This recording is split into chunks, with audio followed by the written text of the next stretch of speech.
பேராசிரியர் சிதம்பரப்பிள்ளை சிவலிங்கராஜா.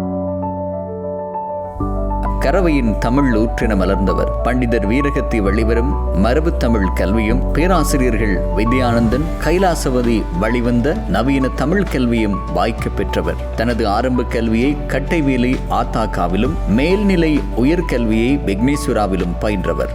யாழ்ப்பாண பல்கலைக்கழகத்தில் தமிழை சிறப்பாக பயின்று அங்கேயே தமிழ்துறை விரிவுரையாளராகவும் தமிழ்துறை தலைவராகவும் மிளிர்ந்தவர்.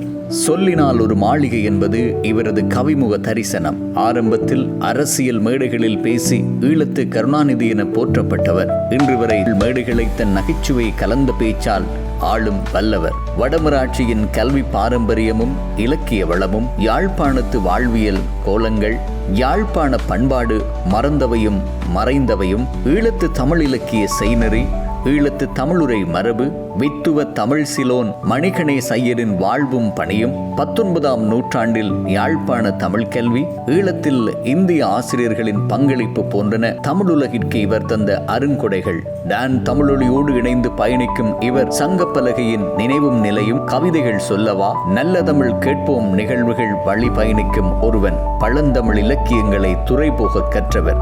நவீன மாற்றங்களையும் நன்கறிந்த வாசிப்பு தேடலாளன். இவரது மனைவி சரஸ்வதி அம்மையார் ஓய்வு பெற்ற ஆசிரியை, பிள்ளைகள் வைத்திய கலாநிதிகள். இத்தகைய பல சிறப்புகளையும் கொண்ட இவரது பணியை டான் தமிழொலி தனது 25வது ஆண்டு நிறைவில் மதிப்பளிப்பதையிட்டு பேருவகை கொள்கிறது.